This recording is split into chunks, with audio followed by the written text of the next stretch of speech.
क्या सीए और एनआरसी भारत के मुस्लिम समुदाय की नागरिकता छीन सकते हैं? एनपीआर एनआरसी भी आएगा। या फिर सीए और एनआरसी भारत के मुस्लिम समुदाय को उनका हक दिला सकते हैं जो उनसे कोई छीन रहा है? सिर्फ बंगाल के लिए नहीं आएगा, पूरे देश के लिए आएगा। कैसे सोशल मीडिया पर कुछ लोग दोबारा से डर का माहौल तैयार कर रहे हैं? इन 3 देशों से भारी भीड़ हमारे भारत में आ जाएगी। सीए, एनआरसी और एनपीआर के नाम पर कोविड से पहले भयंकर विवाद मुस्लिम समाज के द्वारा इस देश ने देखा है। इसी कारण ये समझना आवश्यक हो जाता है कि ये तीनों चीजें भारत के मुस्लिम समुदाय के लिए कैसे बेनिफिशियल है।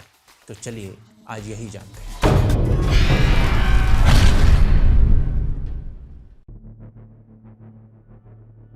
देखिए, यदि ये समझना है कि भारत के मुसलमानों को सीए, एनआरसी या एनपीआर जैसे नियमों को सपोर्ट क्यों करना चाहिए, तो पहले ये नियम काम कैसे करते हैं वो समझना पड़ेगा। सीए से प्रारंभ करते हैं। सीए बेसिकली पाकिस्तान, अफगानिस्तान और बांग्लादेश की रिलीजियस माइनॉरिटी जैसे कि हिंदू, जैन, बौद्ध, क्रिश्चियन, सिख या पारसी, इन माइनॉरिटीज पर जिन पर परसिक्यूशन हुआ है उन्हें भारत की नागरिकता देने का नियम है। अभी प्रथम चरण में 2014 तक जो पाकिस्तान, बांग्लादेश या अफगानिस्तान से रिलीजियस माइनॉरिटी के लोग भागकर आ चुके हैं उन्हें भारत की नागरिकता दी जाएगी। यह नियम 2019 में पारित हो चुका है और उसे लागू अब 2024 में किया जा रहा है। लेकिन इसके लागू होते ही प्रारंभ हुआ दोबारा से मिस इन्फॉर्मेशन फैलाने का दौर। बंगाल की सीएम ने स्वयं कहा कि यदि लोग सीएए पोर्टल से अप्लाई करेंगे तो वो नागरिक नहीं, रेफ्यूजी बन जाएंगे। उधर केजरीवाल जी ने कहा कि सीएए देश के खिलाफ है क्योंकि भाजपा दूसरे देश के गरीबों को भारत की नागरिकता देकर अपना वोट बैंक बना रही है। उधर से ओवैसी ने भी कहा कि अभी धर्म के आधार पर यदि नागरिकता देनी प्रारंभ हो जाएगी तो थोड़े समय के बाद धर्म के आधार पर ही उसे छीना भी जाने लगेगा। यहाँ बिल्कुल पिछली बार के जैसे ही देश के मुस्लिम समाज को भड़काने का काम किया जा रहा है जिसका कोई लॉजिक नहीं है। ओवैसी की बात को थोड़ा सभ्य ढंग से राजदीप सरदेसाई ने आगे बढ़ाया, लेकिन उस पर उन्हें उत्तर भी मिला। That a Bangladeshi Hindu, as far as you are concerned, has different rights to a Bangladeshi Muslim. Correct? Sudhanshu ji, correct? Now can I answer? Yes. Rajdeep, just one question. Does Bangladeshi and Pakistani Hindus are having equal right as Muslims there? Say yes or no. Because that is a declared Islamic state. Tamil actor Vijay Joseph ने भी कहा कि CAA unacceptable है और तमिलनाडु की सरकार को इसे इंप्लीमेंट नहीं करना चाहिए। और तमिलनाडु की सरकार ने विजय जोसेफ की बात सुनी भी। देश में कदाचित पहली बार ऐसा हुआ होगा कि क्रिश्चियंस को मिलने वाले अधिकारों का विरोध क्रिश्चियन एक्टर और क्रिश्चियन मुख्यमंत्री दोनों ने किया हो। सीए के इंप्लीमेंटेशन के समाचारों के बाद असम में प्रोटेस्ट प्रारंभ हो गया और 16 राजनीतिक दलों ने इंक्लूडिंग कांग्रेस उन्होंने असम बंद की घोषणा कर दी। और असम के मुख्यमंत्री ने शांति लाने के लिए यह घोषणा कर दी कि यदि कोई अनुपयुक्त व्यक्ति को नागरिकता मिल गई तो वो रिजाइन कर देंगे। अब यहाँ पे ना 2 मुख्य बातें हैं। एक ये कि नॉर्थ ईस्ट स्टेट्स जैसे कि असम, मेघालय, मिजोरम, त्रिपुरा, इनके ट्राइबल क्षेत्रों में वैसे भी सीए का इंप्लीमेंटेशन नहीं है। यानी कहा जाए तो असम के 35 जिले हैं। उन 35 जिलों में से 6 जिलों में ये नियम इंप्लीमेंट नहीं होगा। बचे हुए 29 जिले, उनमें प्रोटेस्ट असम अकॉर्ड के अंतर्गत हो रहा है।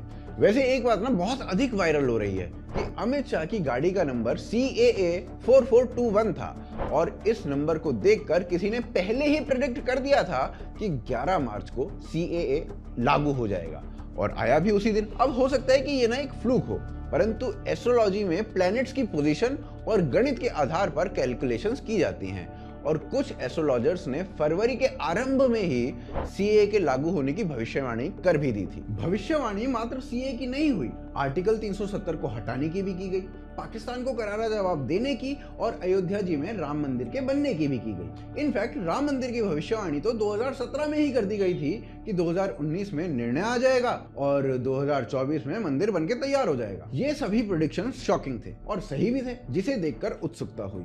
और इसी उत्सुकता में एक ऐप मेरे समक्ष आई जिसका नाम था एस्ट्रोटॉक। अब मैंने वो ऐप डाउनलोड कर ली। वहां मुझे एक एस्ट्रोलॉजर मिली जिनका नाम था प्रिया जी, जिनसे मेरी चैट शुरू हुई।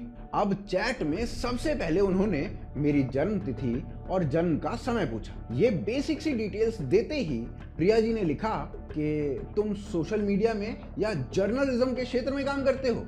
बिना मेरा नाम जाने, बिना मेरी फोटो देखे, बिना मेरा नंबर लिए या ट्रू कॉलर के बिना ये कैसे प्रेडिक्ट हुआ? मैं अभी तक यही सोच रहा हूँ। फिर बात आगे बढ़ी और मैंने उनसे अपने करियर, परिवार, शादी, 2024 या निकट भविष्य के बारे में अनेक प्रश्न किए। काफी प्रश्न थे रिलेशनशिप से रिलेटेड कि भाई रिलेशनशिप लंबा चलेगा कि नहीं चलेगा, कितनी कंपैटिबिलिटी रहेगी या नहीं रहेगी।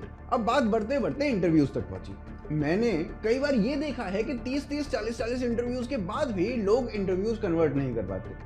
तो उसके बारे में भी प्रश्न आते हैं कि भाई समस्या क्या है, समस्या है भी कि नहीं है। और इन डाउट्स को यदि आप भी क्लियर करना चाहते हो तो आप भी एस्ट्रोटॉक ऐप डाउनलोड कर सकते हैं। लिंक मैंने ना डिस्क्रिप्शन और पिन कमेंट में डाल दिए। आप ऐप डाउनलोड करो और पहली चैट कंसल्टेशन जो है ना वो आपको बिल्कुल फ्री मिलेगी। अब चलिए टॉपिक पर वापस आते हैं। देखिए, सीएए का भारत के मुस्लिम समुदाय या उसकी नागरिकता से कोई लेना देना नहीं था, पर जो र्यूमर्स फैलाए गए थे वो वेस्ट नहीं गए थे। इनफैक्ट उन्होंने एक बड़े दंगे का रूप ले लिया था, वो भी भारत की राजधानी दिल्ली में। ये दंगे 24 फरवरी 2020 को शुरू हुए थे, जब दिल्ली के भजनपुरा में 2000 लोगों की भीड़ आजादी आजादी के नारों के मध्य पेट्रोल बम, तलवारें और डंडे हाथ में लिए एक पेट्रोल पंप पर हमला कर देती है। व्हीकल्स और पेट्रोल पंप जला दिया जाता है और कैश लूट लिया जाता है, जिसमें एक हेड कांस्टेबल मारा जाता है। ये कोई इकलौता इंसिडेंट नहीं था। भजनपुरा के बाद सीलमपुर, जाफराबाद, मौजपुर, करदमपुर, बाबरपुर, गोकुलपुर, शिवपुरी जैसे क्षेत्रों में दंगे फैल जाते हैं। जाफराबाद में ही शाहरुख पठान नाम का व्यक्ति पुलिस पर गन तान लेता है, जिसे रविश कुमार अनुराग मिश्रा बताते हैं। तो 24 फरवरी को उत्तर पूर्वी दिल्ली में इस लाल टी शर्ट वाले लड़के को पिस्टल चलाने की हिम्मत नहीं होती।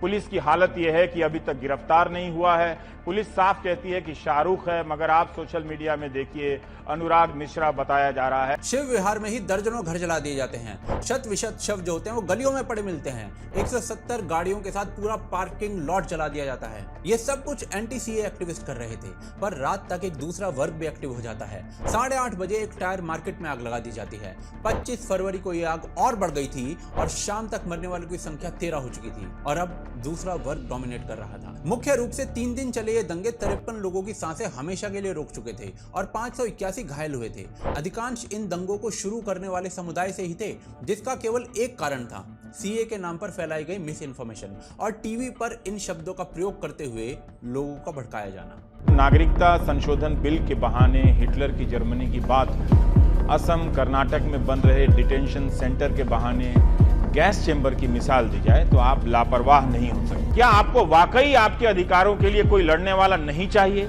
ये आपने तय कर लिया है। आपको किसने बताया कि आपके अधिकारों की लड़ाई सिर्फ नेता लड़ेंगे और पुलिस के भरोसे आप ये लड़ाई लड़ेंगे? कब तय किया आपने ये? अब आप सोचिए कि इस पूरे उपद्रव के भीतर किसका अधिक नुकसान हुआ, और इसी कारण मुस्लिम समुदाय के लिए सीएए, एनआरसी और एनपीआर को समझना बहुत जरूरी हो जाता है, क्योंकि home minister Amit Shah NPR और एनआरसी भी लागू किया जाएगा ये कह चुके हैं। आप क्रोनोलॉजी समझ लीजिए, पहले सीए भी आने जा रहा है, सीए भी आने के बाद एनआरसी आएगा और एनआरसी सिर्फ बंगाल के लिए नहीं आएगा, पूरे देश के लिए आएगा। घुसपैठिए देश की समस्या है। पहले संक्षेप में समझते हैं कि सीए की क्या आवश्यकता है। 1947 में भारत स्वाधीन हुआ और उसके पश्चात 1950 तक ईस्ट पाकिस्तान में एक बहुत बड़ी संख्या में हिंदू अल्पसंख्यकों के विरुद्ध दमन की स्थिति उत्पन्न की गई और ये लोग ईस्ट पाकिस्तान छोड़कर भारत भागे।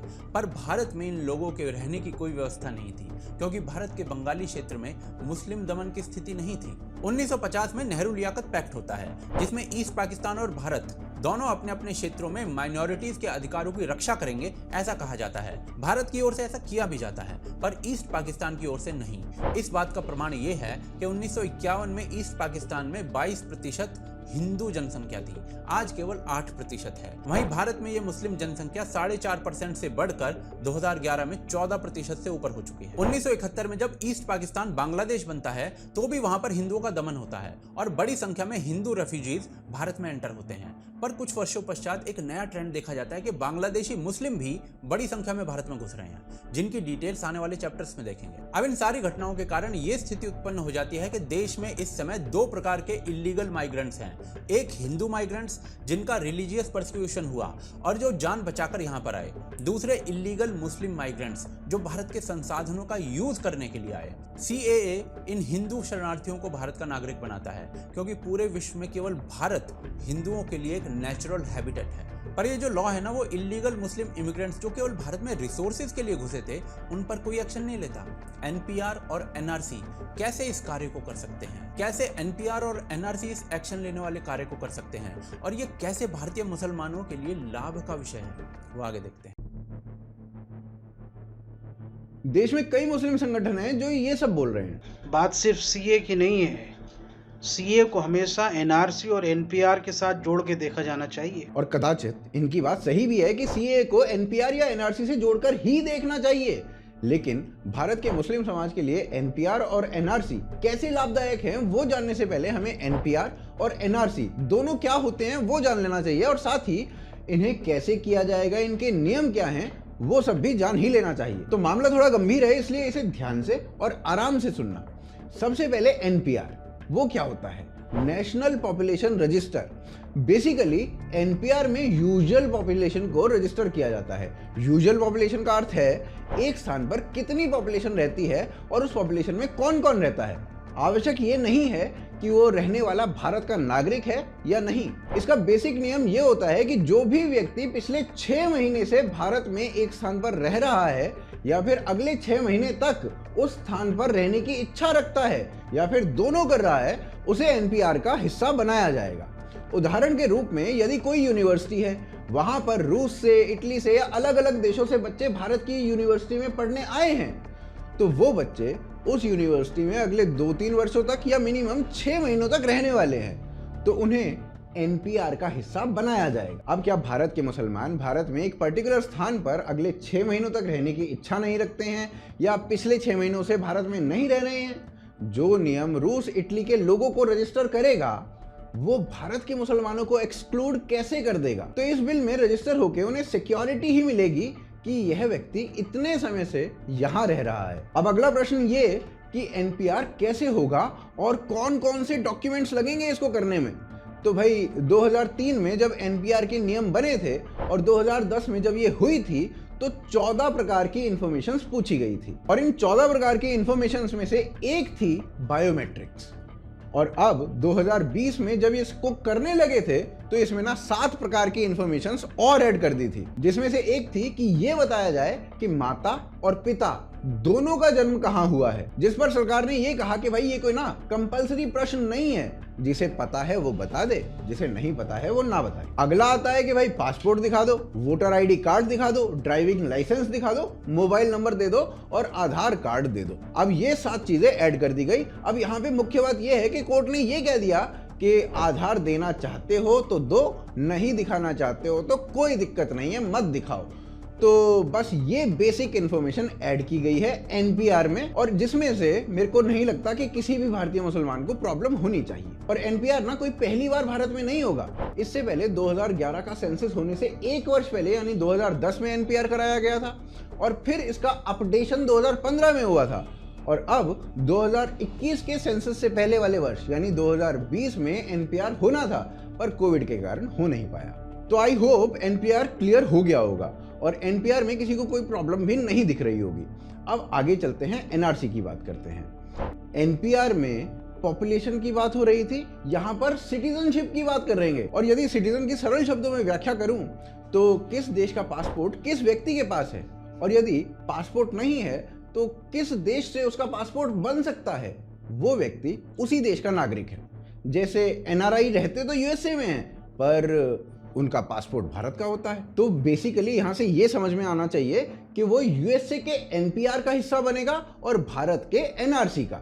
और एनआरसी भी कोई पहली बार नहीं होगा। 1951 में असम में हो चुका है, नेहरू जी ने ही करवाया था, पूरे भारत में नहीं हुआ, वो होना बाकी है। तो बेसिकली एनपीआर में जो व्यक्ति भारत में रह रहा है उसे रजिस्टर करेंगे, चाहे वो भारत का नागरिक है या नहीं है, और एनआरसी में उसे रजिस्टर करेंगे जो भारत का नागरिक है, चाहे वो भारत में रह रहा है या नहीं रह रहा। अब प्रश्न ये कि एनआरसी कैसे होगा या इसका प्रोसेस क्या है? तो भाई सबसे पहले एनपीआर होगा।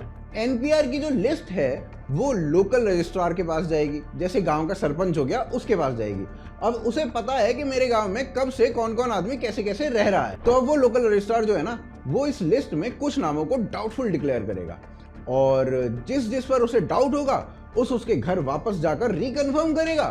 और डाउट फिर भी रहता है तो उस लिस्ट में उसे डाउटफुल लिख के अगले लेवल यानी डिस्ट्रिक्ट रजिस्ट्रार के पास भेज देगा। फिर डिस्ट्रिक्ट रजिस्ट्रार के लेवल पर डाउटफुल लोगों की चेकिंग होगी, और यदि किसी व्यक्ति को लगता है कि उसका नाम गलती से छूट गया है तो वो अपने प्रूफ यहाँ पर दिखाकर अपना नाम फिर से रजिस्टर करा सकता है।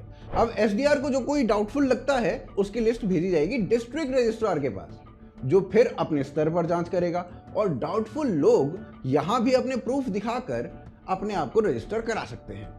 फिर यहां से अगला कदम होगा नेशनल रजिस्ट्रार का। तो मतलब ऐसे मल्टीपल स्टेजेस हैं जहां पर चेकिंग होगी और सबको अपना रेजिडेंस प्रूव करने का मौका दिया जाएगा। तो इस प्रोसेस में किसे डरना चाहिए आप स्वयं समझ सकते हैं। बाकी जो भी डर फैलाने की बात कर रहा है उसका क्या इंटेंशन होगा वो भी आप यहां से समझ सकते हैं। तो ये भारत के मुसलमान को भय मुक्त करने का नियम है, ना कि उसे भयाक्रांत करने का। और भारतीय मुसलमान के लिए यह कितना इंपॉर्टेंट है और क्यों है वो अध्याय 5 में देखने को मिलेगा। लेकिन उससे पहले एनआरसी और एनपीआर वो क्यों आवश्यक है वो देख लेते हैं। देखिए, एनपीआर और एनआरसी क्या कर सकते हैं ये हमने देखा, पर अब प्रश्न ये उठता है कि क्या भारत में इतने इलीगल इमिग्रेंट्स हैं भी कि उन्हें बाहर निकालने की आवश्यकता है। इलीगल इमिग्रेंट्स यानी वो लोग जो भारत में बिना वैलिड डॉक्यूमेंट्स के रह रहे हैं, फर्जी डॉक्यूमेंट्स बनवा के रह रहे हैं, या फिर उनके वैलिड डॉक्यूमेंट्स की टाइमलाइन वो समाप्त हो चुकी है फिर भी रह रहे हैं। 2004 में बनाए गए फॉरेनर्स एक्ट के अनुसार ऐसा करने से 2 से 8 साल की सजा हो सकती है। सुप्रीम कोर्ट में सबमिट किए गए एक एफिडेविट के अनुसार रोहिंग्या भारत के लिए एक सिक्योरिटी थ्रेट हैं, जिनके कई मिलिटेंट्स ग्रुप्स के साथ संबंध रहे हैं और उन्हें डिपोर्ट कर देना चाहिए।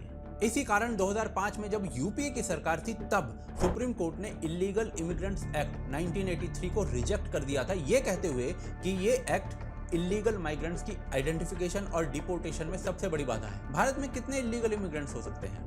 2009 तक 13,000 अफगानी इलीगल इमिग्रेंट्स भारत में रिपोर्ट किए गए थे और 7700 पाकिस्तान से किए गए थे। ये बहुत कंजर्वेटिव अनुमान थे, पर असली प्रॉब्लम कहीं और से है। 1996 से 1998 तक भारत के गृह मंत्री रहे इंद्रजीत गुप्ता ने 1997 में कहा था कि भारत में 1 करोड़ बांग्लादेशी अवैध रूप से घुसे हुए हैं। 14 जुलाई 2004 को गृह राज्य मंत्री श्री प्रकाश जायसवाल ने कहा था कि 1 करोड़ 20 लाख अवैध बांग्लादेशी भारत में घुसे हुए हैं, जिनमें से 57 लाख केवल बंगाल में हैं। और 2016 में भारत सरकार के आंकड़ों के अनुसार 2 करोड़ बांग्लादेशी भारत में घुसे हुए हैं, जिनमें से 1.5 करोड़ केवल बंगाल में बताए जाते हैं। इंटरेस्टिंगली 2004 में बंगाल में 57 लाख बांग्लादेशी बताए जा रहे थे, यानी 2004 से 2016 तक 1 करोड़ बांग्लादेशी बंगाल में और घुस गए, जिनमें एक बड़ा समय ममता बनर्जी की सरकार थी। बीएसएफ के एक एक्स चीफ की बात माने तो भारत में बांग्लादेशी इलीगल इमिग्रेंट्स की संख्या 6 करोड़ तक हो सकती है। 1971 तक इसमें एक बहुत बड़ी संख्या उन लोगों की थी जो अपने संहार के डर से क्षेत्र छोड़कर आ रहे थे, पर बाद में ये संख्या उन लोगों की होने लगी जो भारत में रिसोर्सेज को देख कर आए। एक उदाहरण से देखते हैं। ज्योति बसु एक लंबे समय तक वेस्ट बंगाल के मुख्यमंत्री रहे थे। उन्होंने अपनी पार्टी की मैगजीन में 11 अक्टूबर 1992 को एक लेख लिखा, जिसमें वो लिखते हैं कि 1977 से ही बांग्लादेशी मुसलमान जो है भारत आ रहे हैं। 1977 से 1992 के बीच 2,35,529 बांग्लादेशियों को बीएसएफ ने भारत में घुसते हुए पकड़ा है, जिनमें से 68,472 हिंदू थे और 1,64,132 मुस्लिम थे। इसके अलावा मोबाइल टास्क फोर्स ने 2,16,985 बांग्लादेशी पकड़े, जिनमें से 56,342 हिंदू थे और 1,69,795 मुस्लिम थे। अब यहाँ से सीधी परसेंटेज निकाली जाए तो क्लियर हो जाता है कि इन 15 सालों में लगभग 4.5 लाख घुसपैठिए पकड़े गए, जिनमें से 73% मुस्लिम समुदाय से थे। यदि इसी अनुपात के अनुसार देखा जाए तो भारत में जो 2 करोड़ इलीगल बांग्लादेशी सरकार द्वारा बताए जाते हैं, उनमें से 1 करोड़ 46 लाख मुस्लिम समुदाय से हो सकते हैं। और यदि इस अनुपात को ना भी माना जाए तो भी संख्या प्रचंड है। प्रश्न केवल इतना कि हिंदुओं का तो संहार हुआ, वो इसीलिए अपने नेचुरल होमलैंड की तरफ भागे, जैसे यहूदी इजराइल की तरफ भागते हैं। पर बांग्लादेशी मुस्लिम समुदाय केवल भारत के रिसोर्सेज को देखकर यहाँ पर घुसा, वो रिसोर्सेज जो भारत के मुस्लिम समुदाय के लिए थे। एनपीआर और एनआरसी भारत के मुस्लिम समुदाय को उसका अधिकार दिलवा सकते हैं। क्या है वो अधिकार, वो आगे देखते हैं। देखिए, जो लोग भारत में इलीगली घुसे हैं वो केवल भारत के रिसोर्सेज को देखते हुए घुसे हैं, और वो सबसे बड़ा जो नुकसान है ना, वो भारत के मुस्लिम समुदाय को ही करते हैं। एक उदाहरण देखते हैं। हरियाणा के मेवात क्षेत्र में एक अच्छी खासी संख्या में रोहिंग्या घुसे हुए थे।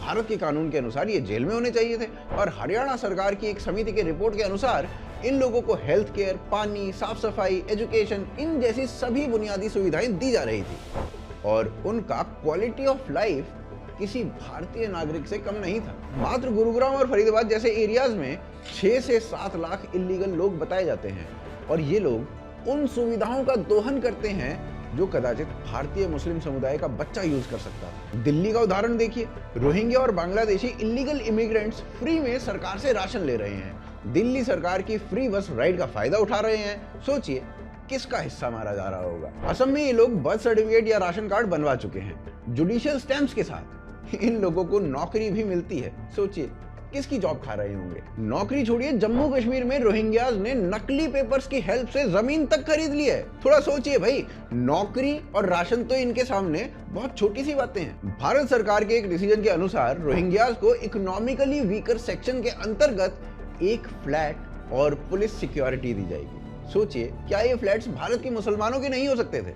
यही इलीगल लोग, फिर चाहे वो बांग्लादेशी हो या रोहिंग्याज, ये भारत की इंटरनल सिक्योरिटी के लिए भी खतरा हो रहे हैं। और ये बात कर्नाटक हाई कोर्ट ने भी मानी है। इलीगल इमिग्रेंट्स के कारण ही मणिपुर में दो कम्युनिटीज के बीच में पूरा वायलेंस हुआ। 2012 में असम में इलीगल इमिग्रेंट्स ही दंगों के पीछे थे, जिसमें 45 लोग मारे गए थे और 1.5 लाख लोगों को असम छोड़ना पड़ गया था। अभी थोड़े समय पहले नूह में भी दंगे हुए और उन दंगों के बाद पाया गया कि वहां भारी मात्रा में इलीगल बांग्लादेशी थे और उनकी टपरी या ठेलों पर एक्शन भी लिया गया था। संदेशखाली में महिलाएं स्वयं बोल रही हैं कि रोहिंग्यास जो कि इलीगल इमिग्रेंट्स हैं वो ही उनका शोषण कर रहे हैं। नोएडा में वायलेंस हुआ तो सोसाइटीज में वायलेंस करने वाले इलीगल इमिग्रेंट्स को सोसाइटी में घुसने से बैन किया गया। क्या उन्हें देश में घुसने से बैन नहीं करना चाहिए था? इलीगल इमिग्रेंट्स के कारण डेमोग्राफी चेंज हो रही कई स्थानों की और उसके कारण कम्युनल टेंशंस बढ़ रहे हैं। क्या भारत के मुस्लिम समुदाय को इस कम्युनल टेंशन का भार नहीं उठाना पड़ता? और बात केवल कम्युनल वायलेंस की नहीं है। इलीगल इमिग्रेंट्स अवैध हथियारों की स्मगलिंग भी कर रहे हैं और ये अवैध हथियार देशद्रोहियों के पास जा रहे हैं। जम्मू कश्मीर, मणिपुर, मिजोरम, इन सब में ये बड़ी समस्या है। कई हाई कोर्ट्स तो बार बार कह चुके हैं कि इन इलीगल इमिग्रेंट्स के द्वारा बढ़ते क्राइम्स को रोको। कोर्ट्स हैरान परेशान थे कि ये इलीगल इमिग्रेंट्स आधार कार्ड तक बनवाने में सफल कैसे हो रहे हैं। इलीगल माइग्रेंट्स के कारण फीमेल ट्रैफिकिंग की संख्या भी बढ़ती जा रही है। क्या भारत का मुसलमान अपने आप को इनके साथ इक्वेट करवाना चाहेगा? और बात मात्र क्राइम की नहीं है। कई सारे एनजीओ ऐसे हैं जो इन्हीं इलीगल इमिग्रेंट्स के लिए जॉब कार्ड्स की मांग कर रहे हैं। क्या ये इलीगल इमिग्रेंट्स भारत के मुसलमानों को मिलने वाले संसाधनों का ही दोहन नहीं कर रहे हैं? और कदाचित इसीलिए दिल्ली हज कमेटी ने CAA को वेलकम किया है। देखिए, इसका मैं स्वागत करती हूँ, इस्तकबाल करती हूँ और ये नागरिकता देने का कानून है, लेने का नहीं। सरल शब्दों में कहें तो भारत के मुस्लिम समुदाय को मुखर होकर उन कानूनों का समर्थन करना चाहिए जो उनका अधिकार उन्हें दिलवाने में मदद कर सकते हैं, जो कि NPR और NRC हैं। पर कहीं ना कहीं भारत के मुस्लिम समुदाय में डर भर दिया गया है कि ये कानून उनके अगेंस्ट हैं, ना कि उनके समर्थन में। कितना सच है इस बात में, वो आगे देखते हैं। देखिए, यदि आपको कोई ये कह रहा है कि CAA, NPR और NRC के आने के बाद आपकी नागरिकता जाने के चांसेस हैं, तो वो एक ऐसा झूठ बोल रहा है जो आपका ही नुकसान कर रहा है, क्योंकि इस पूरे प्रोसेस में ऐसा संभव ही नहीं है। आसाम के उदाहरणों से समझते हैं, क्योंकि वहां पर NRC करवाया जाए ऐसा कोर्ट का आदेश है। 2004 में गृह राज्य मंत्री श्री प्रकाश जायसवाल ने कहा था कि वे आसाम के भीतर 50 लाख अवैध बांग्लादेशी रह रहे हैं, पर जब NRC करवाया गया आसाम में तो केवल 19 लाख लोग ही पकड़ में आए, जो कि डाउटफुल की श्रेणी में आते हैं। कहाँ 50 लाख, कहाँ 19 लाख? पहली बात तो यहीं से आपको समझ में आ जाना चाहिए कि जो लोग 100% शंका की श्रेणी में हैं, केवल वही लोग डाउटफुल की श्रेणी में जा रहे हैं। और इसके आगे भी ऐसा नहीं है कि इन लोगों के चांसेस समाप्त हो जाते हैं, क्योंकि इतने सारे लेवल से निकलने के बाद भी इन लोगों को स्टेट एक रिजेक्शन स्लिप देती है और इनका केस फॉरेन ट्रिब्यूनल नाम की एक संस्था के पास चला जाता है, यानी पकड़े जाने के पश्चात भी मौका दिया जाता है। अकेले असम के भीतर 200 से अधिक फॉरेनर ट्रिब्यूनल NRC में पकड़े जाने वाले इन लोगों को चेक करेंगे और जब आप यहाँ पर भी पकड़े जाएंगे तो उसके बाद भी आप हाई कोर्ट में अपील कर सकते हैं, अपनी नागरिकता की दलील रख सकते हैं वहाँ पर। यदि यहाँ भी बात नहीं बनती तो हाई कोर्ट की परमिशन से आप सुप्रीम कोर्ट जा सकते हैं। यानी जिस प्रोसेस में 50 लाख में से 19 लाख लोग ही छांटे जा सकते हैं, उसके बाद भी उन्हें अनेकों चांस दिए जा रहे हैं। यहाँ गलती की संभावना नहीं होती। इलीगल इमिग्रेंट्स देश की सुरक्षा के लिए भयानक स्थिति उत्पन्न करते हैं। ये देश के उन संसाधनों पर आधिपत्य स्थापित करते हैं जिस पर देश के लोगों का अधिकार होता है। वोट बैंक के लालच में राजनीतिक दल इनका पोषण करते हैं। वोट बैंक बनकर इलीगल माइग्रेंट्स देश के संसाधनों का दोहन करते हैं और इस घृणित राजनीति से जन्म लेने वाले विषाणु एक आम भारतीय का शोषण करते हैं। एक संप्रभुता वाला देश ऐसे लोगों को डिपोर्ट करता है। केवल 2023 में यूएसए ने 1,42,000 ऐसे लोगों को डिपोर्ट किया है और डिपोर्टेशन से पहले इन लोगों को डिटेंशन कैंप्स में ही रखा गया था। भारत यदि आज ये कदम नहीं उठाता है तो समय निकल जाएगा, क्योंकि पहला एनआरसी नेहरू जी के समय 1951 में हुआ था और इस सारे प्रोसेस में, इस सारे घटनाक्रम में सबसे बड़ा नुकसान भारत के मुसलमान का ही होगा। ऐसी स्थिति में क्या एनआरसी लागू होना चाहिए? आप अपने विचार कमेंट्स में बताएं। अवेयरनेस के लिए इस वीडियो को शेयर अवश्य करें। चैनल को सब्सक्राइब करे बिना ना छोड़ें। हमें सपोर्ट करने के लिए पेट्रियन और यूपीआई का प्रयोग अवश्य करें। लिंक आपको डिस्क्रिप्शन और पिन कमेंट में मिल जाएगा। स्क्रीन पर दिख रहा दूसरा वीडियो अवश्य देखें जो आपको बताएगा कि कैसे भारत में एंटी प्रोपेगेंडा फिल्मों का उदय हो रहा है। पुनः मिलते हैं अगले एपिसोड में।